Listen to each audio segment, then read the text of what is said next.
what we did again and again, all of us, JD and I, but, the other wonderful writers we worked with and, all these incredible artists, costumes and production design and everything, we went back to the books. Back to the books, back to the books.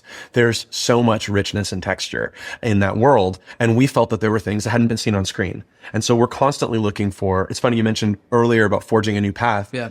One of our mottos was different but familiar. Hello and welcome to the Movie Podcast. My name is Daniel. I am one of your hosts today, and this is part 1 of our 3-part interview series for The Lord of the Rings, The Rings of Power. Joining me today on my quest is Shahbaz. Good evening. I don't know what I was gonna say. I got a little nervous. I won't lie, but I think good evening is what I'm gonna stick with. Good evening, good day, hello there is a great start. That's good morrow. Good. So Anthony, you don't have too much of a high bar to beat right now. Very low bar. But welcome to the show, Anthony. Hola. Oh, there we go. The classic Elvish tongue, native, I think that is. Native tongue of Middle Earth. Yes, it Spanish. is. Yes, it Spanish. is. We are so excited. We've been working a very long time to bring you this interview series, and this is part 1. We have a lot more days to come for this. This is a 3-part series leading to our review of The Lord of the Rings, The Rings of Power. But we have so much that we want to talk about with the show. We are so excited to share with you, our interviews over the next couple days. So thank you for being on this journey with us. Because as always, you can catch a brand new episode of the Movie Podcast every single Monday. And watch out throughout the week for our interviews and reviews and all the latest movies and series. If you like what we're doing, please make sure you follow us at the Movie Podcast on Instagram, Twitter, TikTok, and Letterboxd. Join our Discord because we're going to be having a lot of great Rings of Power discussions going on there. And if you want to see more of us, if you want to see our faces, please subscribe to us on YouTube. Leave a comment below. Let us know what you're looking forward to of the show and what you think of today's interview. Now, today's interview, you may be wondering, who's on the show? Who are we talking to? Who is kicking off part 1 of our Lord of the Rings, The Rings of Power interview series? Well, today we are so excited to welcome Patrick McKay and Lindsey Weber. Patrick is the creator and showrunner of The Rings of Power, and Lindsey is the executive producer of the show. This show, we know, has been a long time in the making. So to finally be able to, have it coming out into the world, to be able to talk about it is amazing. And we are just so excited to actually not just talk to Patrick and Lindsey, but to talk to them in person and see them at the event and see them at the premiere, and even be recognized by them when we were, at the after party for the event, which is really, really cool. Shay, how are you feeling?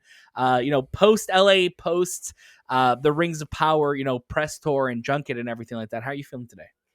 Well, it was interesting because this was our first one kind of going into the day, a little, behind the scenes here. Our first in-person ever, right? First in-person ever, and also just our first of the day. So we're kind of going in, and I'm like, I have no idea what to expect. I've only seen this on YouTube and on TV before, so what am I going to go into? And Patrick and Lindsey were so friendly, so welcoming. I think they were just as nervous as us because we were their first interview as well. Yes. So they were just like, this is the movie podcast. We're like, don't worry, like we're good. Like, sit down, relax. It's movie okay. podcast. You guys got the rights. And then it was just fun to see Patrick at the premiere for the show, and he literally waved us out and was like, hey, enjoy it. And we're like, yeah, we will. And then we bumped into him at the after party, and he was just like, so what did you think? And we were like, we hated it, man. Not a good. You guys wasted your time. Really. No, we had praises for him, and he was like, that feels so good. And obviously, this is his, labor of love that he's been working on for so long. So to get that, I guess, validation was just, I'm sure, over the moon for him. So I'm excited for what they're going to be doing next, and the next couple episodes, the next couple seasons.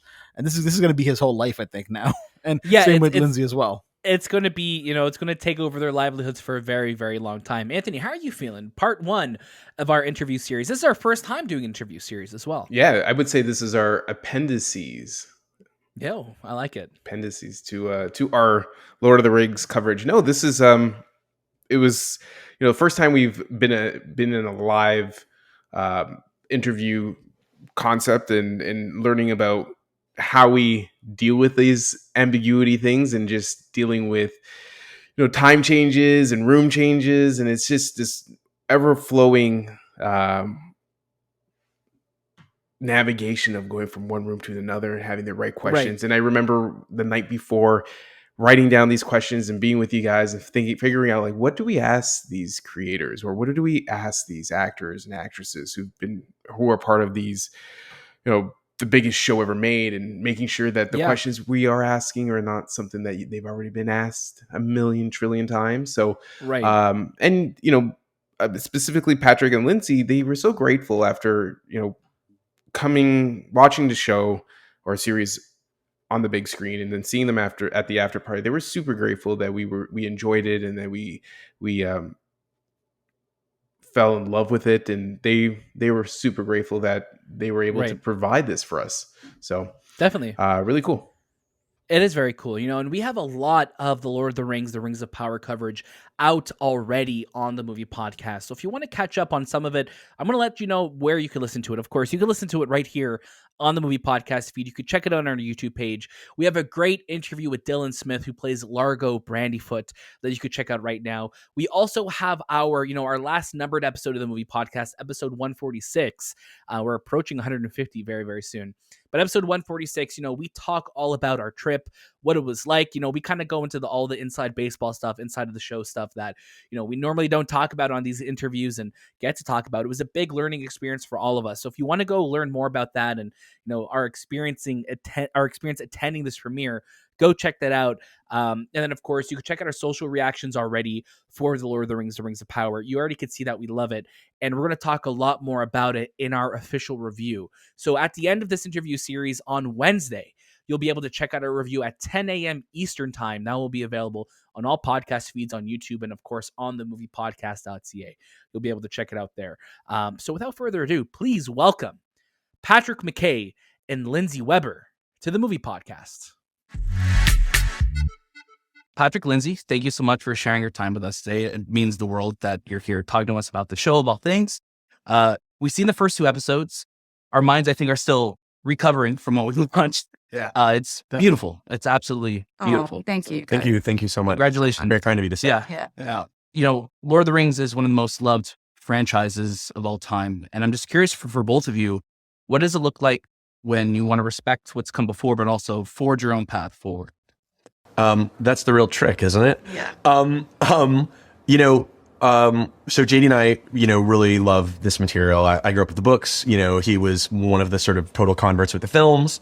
And when we had the opportunity to, throw our hat in the ring for this incredible once in a lifetime job, we threw it with great force. And I think, we felt like, Tolkien's universe, really this entire mythos he created, is so insanely rich and endless, that there were great new stories to tell there. I think we like to think of, the show, if people felt like watching it, it could sort of sit on the shelf with a lot of these other adaptations, whether it's, we even talk about like Led Zeppelin song lyrics or like, or like the Ralph Bakshi Hobbit or like, a Rankin Bass Hobbit, the Ralph Bakshi Lord of the Rings. Yeah. But, we talk about John Howe's paintings, Alan Lee, Ted Naismith, of course, Peter Jackson's incredible films. Right. And I think we like to think that, if we could be so lucky as to live under the umbrella of Tolkien, that all of those things get to live under, definitely, we'd be very happy, know? Now, with the show, it goes beyond Middle Earth, and with that scale must come a lot of challenges. So where'd you guys begin to find the story in this? A lot of ground to cover. Yeah. No, so really, I think Amazon bought the rights to working very closely with the Tolkien estate to the Lord of the Rings and the Hobbit, and they were sort of open to any story within that world. And I think people were pitching them all kinds of ideas. But when JD and I started talking about it, we immediately keyed in on the Second Age. Right. That's Sauron's rise, that's Numenor, it's the Last Alliance, but it all starts with the forging of the rings. What was the question again? Like, what did you find? How did we start? Yeah. And so we very quickly found that there was a whole, continuum and flow through that age of narrative, and started building it out and started thinking about, what are all the different peoples of Middle Earth doing? What are the dwarves doing? Right. What are halflings doing at this time? And we went into Concerning Hobbits, that chapter, and pulled out the idea of the Wandering Days and these precursors, Harfoots, and just started, thread by thread, trying to weave it together into a structure. But we really felt throughout that, we were just very lucky and fortunate to be able to play in that sandbox. Right. But the castle was already built in a way. Right. It was all just in there, and we always say that we're sort of stewards or archaeologists trying to unearth, this story, this amazing backstory, but also a story that is complete in its own right. From the text. So that's kind of where we started. That's awesome. And Lindsey, for yourself, the series is massive in scope. When we've seen the first 2 episodes, I think you see the trailers and you're just like, okay, how are we going to even get to where we later on in the series? It looks so grand. How does a show like The Rings of Power change you as a creator? And what you're going to bring to projects moving forward? That's a great question. There are no projects for her moving forward.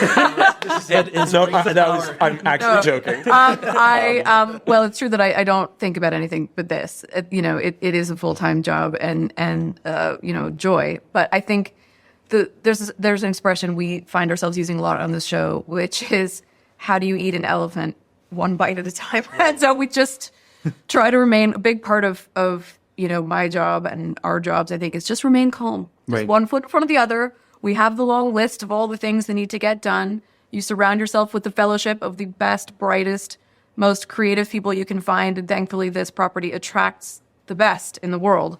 And then, the work is to try to create an environment where they can do their best.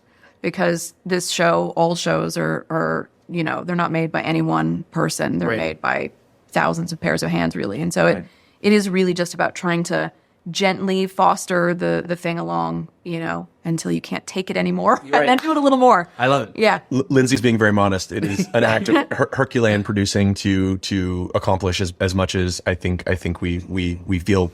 Hopefully people think we accomplished. Right. The goal from the beginning was absolutely cinematic. The goal from the beginning was, make Middle Earth come alive, using every trick in the book and every tool at your arsenal, and hopefully make it lush and beautiful and emotional and feel lived in. And that requires, a really strong producer coordinating, lots of talented people, sometimes hundreds, sometimes thousands, to all bring it to life. Right. I think it's safe to say you guys completely achieved that. That's Oh my God! Thank you so much. That is the nicest thing. That Thank first, I think, scene, we were just like, this is the show. Right. This is it's unreal. Unreal. And Oh my God! Thank you. That's so nice. Yeah. no, and when we were watching the show, we kept saying this is definitely the best CG or effects that we've ever seen in a single TV show or a film. Right. So can you talk a little bit more about the marriage between CG effects, the real effects, the practical effects? Talk about Jason. Yeah. So one of the things that JD and Patrick said from the very beginning of talking to me about it was that, they wanted as much of it to be in camera as possible. Right. They wanted to shoot on location. They wanted practical effects. They wanted it to feel real because it's fantastical. It has the burden of needing to feel extra grounded and real. Right. And dirt under the fingernails and things lived in and all of that, which actually takes a lot more effort from a production side. It's harder to make something look dirty and old than brand new. Right. So, it was the aesthetic that was important to them. And the thing about this property is it requires both. So, there are certain things you just can't build. You can't build a city inside a mountain. Right. You can imagine it, and we had some amazing people imagining it, from our production designer, Ramsey Avery, and John Howe worked really closely with him. But you also eventually need an amazing visual effects team, and we had the best in the business. Our visual effects producer, Ron Ames, and visual effects supervisor, or Ubervisor, as we call him, a legend among men, Jason Smith, who is fortunately with us again on season 2. Excellent. And, it's that incredible place where art meets Technology. math and technology, and just the creative artistry of that department is incredible. And it's coupled with really groundbreaking technological pipelines and things that needed to be created in a bespoke way for this show, because it is a hopefully cinematic experience every week, but on something like a TV schedule. So we really had to set aside all the ideas of how you do this, how things were done in TV or were done in film, and everybody had to sort of bring their best practices and create a new methodology for this show, which, we improved as we went along, and we'll hope to continue to improve, but I think was pretty special and unique. It is, and I think, again, it's one of those things that since we've seen it, I don't think we've stopped talking about it, and I'm so excited for the show to be coming out every week and that conversation to be going every single week. We would love it. That's amazing. It should be, we should be so lucky. It's very humbling to hear you say that. Thank you. One of the things that we want to know is how'd you guys get real dragons in the show? Because man, they must be real. There's no way. We were talking about. Did you train a snow troll as well? Oh yeah. We shipped him from New Zealand alone. I haven't gone there. So that makes sense. I think they exist there. Can I talk about the snow troll for a moment? Yeah, please. That was a case where it's I think illustrative of the process in some ways. What we did again and again. All of us, JD and I, but the other wonderful writers we worked with, and all these incredible artists, costumes and production design and everything. We went back to the books. Back to the books. There's so much richness and texture in that world. And we felt that there were things that hadn't been seen on screen. And so we're constantly looking for, it's funny, you mentioned earlier about forging a new path. Yeah. One of our mottos was different but familiar. Right. We want to show you things that are right out of the books, but hopefully you've never quite seen this way or never, you've never been to the North and seen ice and snow in that's not in the Lord of the Rings book, right? And then there's this reference in appendix, I think it's F, where he's going through the etymology of trolls and everything else that there's in the North, there's these things called snow trolls. So we're like, okay, we could maybe see something we'd seen before, but in a quite different setting with a different look. And then that was a design that John Howe came up with those horns, inspired, I think, from nature, from, walruses and stuff like that. But it was really a case of inspiration coming from several different places. The direction of that little fight was all done by our second unit. We have an action unit with Vic Armstrong directing. I don't know if you're familiar with him. He's a legend in the world of stunt coordination and action filmmaking. Very cool. It's and then you might want to talk about Jason Smith's technology, just to your point about how real it looked with the muscles and. Yeah, no, actually, Jason Smith's an Oscar winner for algorithm which realistically creates musculature and the way it moves. And under animal fur. Things you don't even see, but it's there. Right. Correct. Just adds that layer. He worked on the Bear and the Revenant. So that's the sort of people we had the incredible privilege of working with to bring a roaring snow troll to life. And if it feels real, which we certainly have done everything in our power to make it feel, then that's a real testament to their work. I love it. We got to speak with Dylan Smith. So we're big fans of fellow Canadians as well too. So next season, if you need more Canadians, if you need us to play Hartfoot, one is enough. You need more. Rocks, anything, trees. We'll keep it in mind. We have lots and lots of parties to best. Yeah. Thank you, Patrick, Lindsey. We love the show. We can't wait for everyone to watch in September. So thank you. You guys are too kind. Thank you very much. Lovely to meet you. And welcome back from our first ever in-person junket. For those watching on YouTube, you got to see us in a very different light. We were out of the studio, out of the movie podcast studio. We were into a hotel room, which looked like just eternal darkness behind us, which was really interesting. How it's a really cool setup. I felt like we were on TV essentially, and I know Anthony, you were in the holding room, kind of overseeing everything. It felt like you were in NASA, watching everything that was going on, right? Yeah, I watched all our interviews via this giant screen. I was able to capture some behind the scenes footage of it. But yeah, it's wild how these junkets work and how you kind of go from one room to another and everything is connected and and the way they record it and master it. It's a whole process, but it's amazing how everything flows and there's never issues other than we'll say lunchtime and break time and stuff like that. But yeah, really cool experience. Yeah, definitely. And right off the top, before we even kind of start breaking apart everything we just spoke about, I need to give a huge Canada-sized thank you to Prime Video Canada for making this all happen for us. This was, such a milestone for our show to be part of. It was such a huge deal for it to be part of. I think this year we've had a lot of firsts on the movie podcast, and to be part of something like this is a major first for us. And not just that, for it to be part of the Lord of the Rings, which was one of our all-time favorite things ever. It's very amazing. I'm getting a little emotional just thinking about it because it's just pretty incredible. But, being in that room, talking face to face with the creators and the people behind the things that we love, seeing it in their eyes in person, that is a feeling that I will chase for the rest of my life. And I know, Shane, I think it's the same for you because it is so different. And talking, obviously, we're lucky because our show grew so much during the pandemic because we had to adapt and we had to change the way we do things, and it allowed us to have special guests coming on the show. So for us to actually go to them and talk to these people and talk to them about a show like this, the most expensive show ever made, a Prime Video show. Like, yeah, those are just things that we attach to this show. But when you actually watch it, and you'll hear in our review and you see in our social reactions, it's very special. It's very, very special. And I think this show is really going to move the needle. Shay, how are you feeling right now post part 1 of our interview series? You pretty much took the words right out of my mouth there, where, so grateful to Prime Video for trusting us, because this is not just like a show that they're just kind of releasing that's small. This is their bread and butter right here. This is the thing that is going to put the biggest spotlight on Prime Video. If they nail it with Lord of the Rings, nothing can stop them. And when you listen to our review, you'll be able to know, did they hit it or did they not?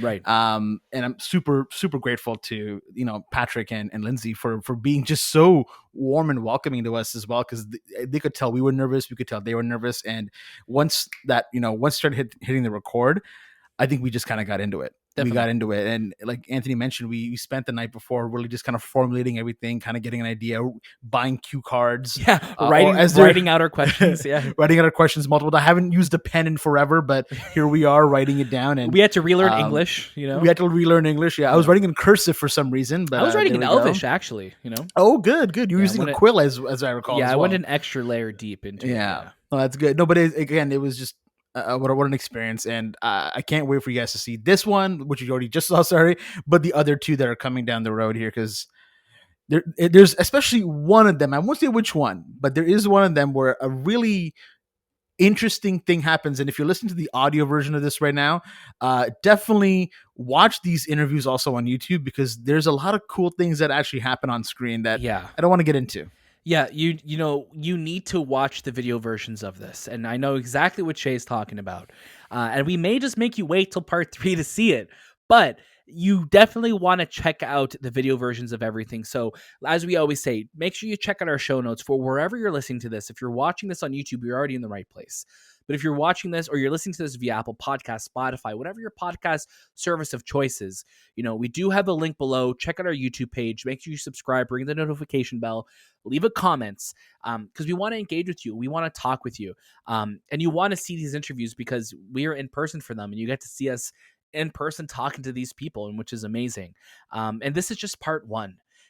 Tomorrow, if you're listening to this on the date it releases, this is a Sunday. It's a rare Sunday episode for us, but we wanted to lead right into our review. So tomorrow, Monday, August 29th, we'll have part 2 of our interview series available, and we are talking to Robert Aramayo, who plays Elrond, Cynthia Addai-Robinson, who plays Queen Regent Míriel, and Sara Zwangobani.